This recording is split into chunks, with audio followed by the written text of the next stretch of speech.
Today we're doing the first set of notes on statistics, and the section is labeled Basic Sampling, Bias, and Studies. So at the top of the page there's some definitions to go over. A sample is a set of data collected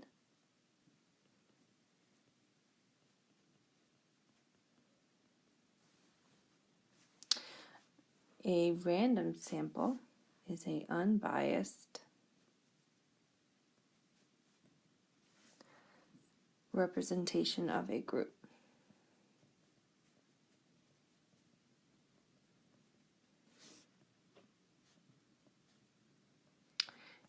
And to kind of give you understand, you might not know what the word unbiased means. So a bias is a prejudice. So it is a prejudice in favor of or against one thing, person, or group. So if you want someone who's unbiased, that means they have no affiliation or opinion that would kind of sway their decision in favor of or against. You always want to have your population to be a random sample, otherwise the data that you collect isn't very accurate. So we're going to go through 4 situations and discuss what the bias is and then how we could fix that situation. So letter A says a student council wants to use a sample to survey the junior class to find a theme for prom. They survey all the juniors involved in track and cheerleading. So the bias is that they're only asking 2 specific groups of people. So they're only asking 2 groups of people.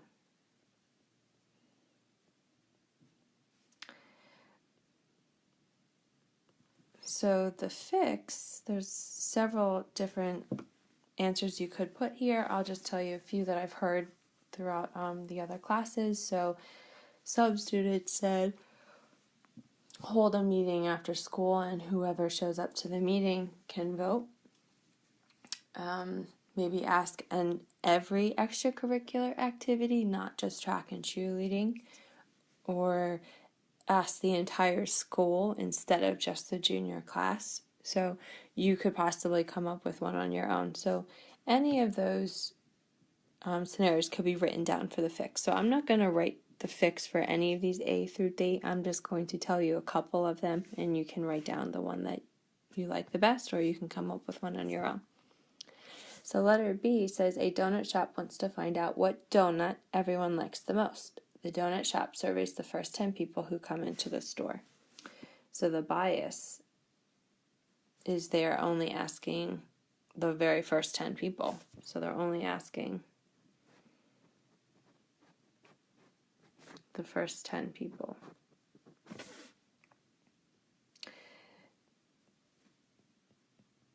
So the reason that it's not good to ask the first 10 people, are probably there bright and early the first thing in the morning, so they might not have kids at home that's holding them up. They can get out of the house earlier, so they might like a different donut than someone who shows up an hour after the store's been open. So they're different, just a different type of people.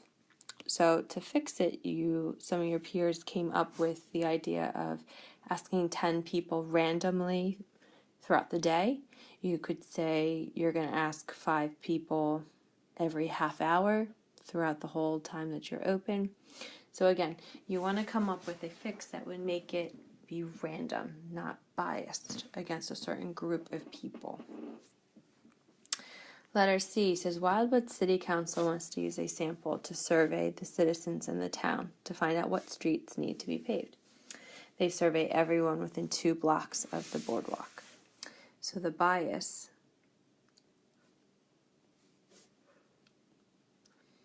they are asking a specific location.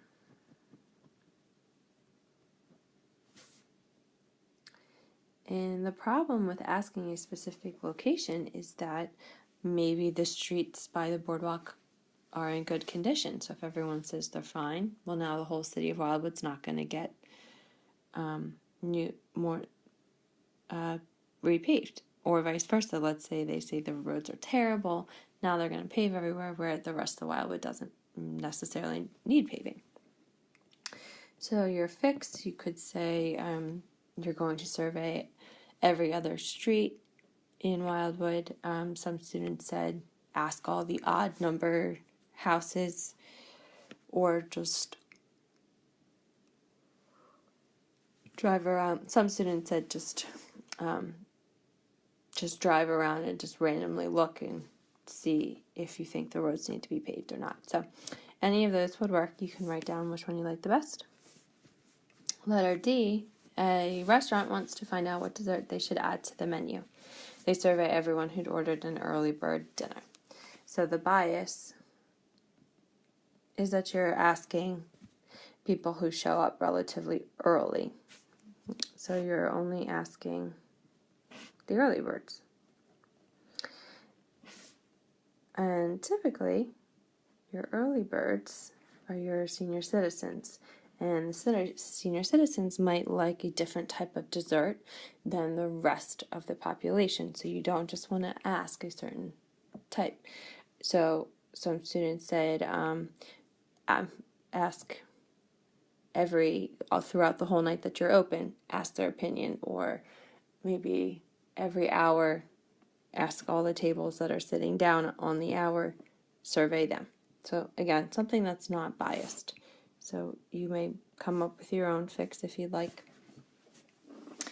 So the next two things we're going to define are the observational study versus experimental study.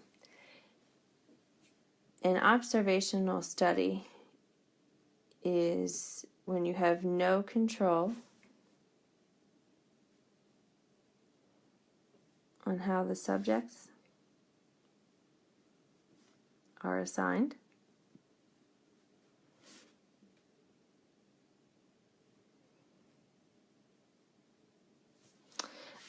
For an observational study, you are simply watching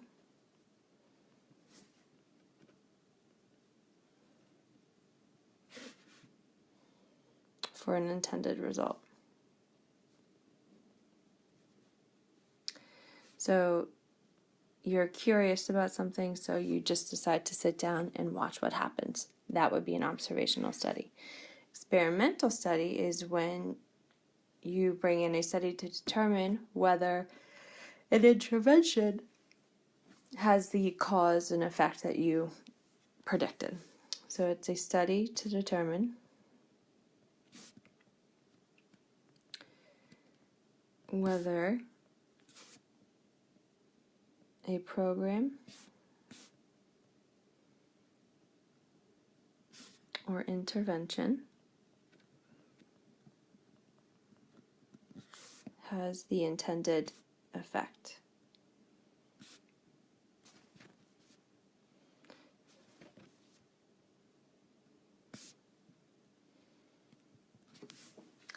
So the next set of scenarios I'm going to give you, you're going to read through them and decide if the study is observational or if you would consider it experimental.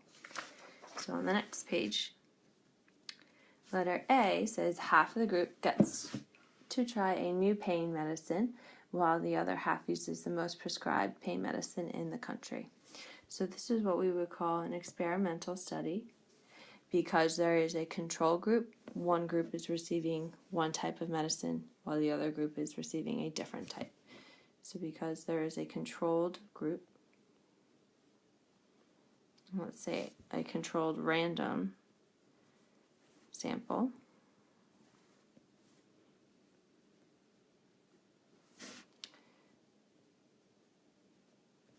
the two groups are receiving different types of med.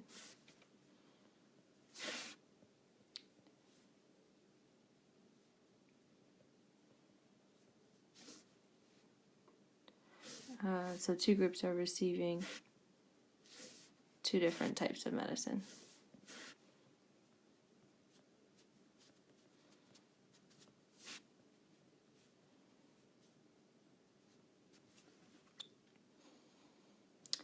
So the next one says one class learns from textbook A while the other class learns from textbook B. And then both classes are tested at the end of the chapter using the same test. So again, this would be an experimental study. It's an experimental study because two different books are used.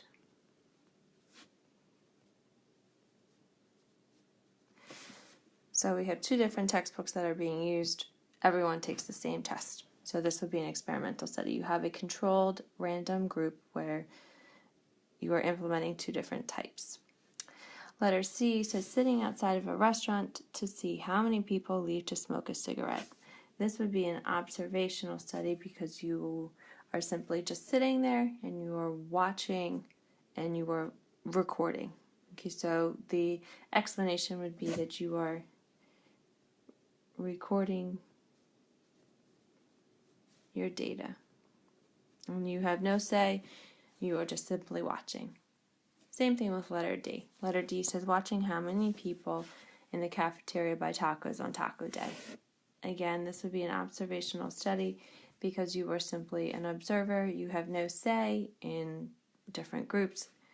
You are just watching to see who buys tacos. So the last thing we need to define is a cause and effect.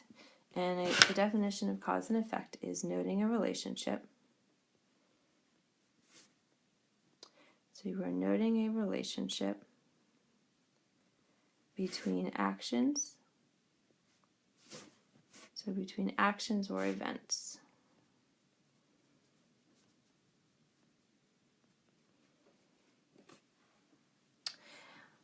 In the next line it says only blank studies with random samples can find cause and effect relationships. Only experimental. So only experimental studies can have a cause and effect.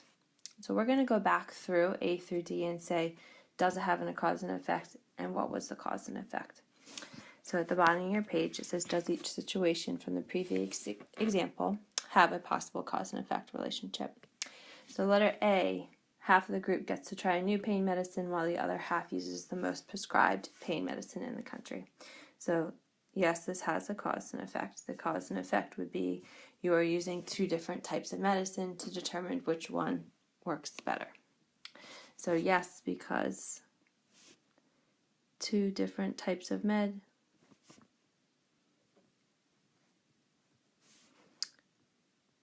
will have different outcomes on the pain you feel. Okay, so the two different types of meds will have different outcomes on the pain. Letter B, one class learns from textbook A while the other class learns from textbook B. Again, this would be a cause and effect. So the textbook could cover different material.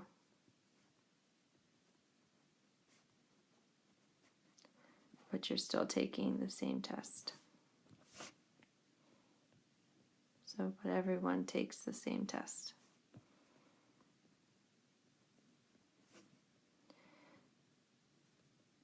So, the different textbooks could lead to learning different material based on what was covered in the material. C and D would both be no.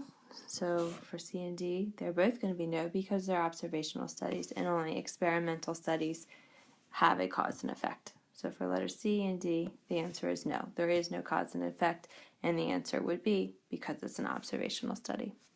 Okay, that's all for today.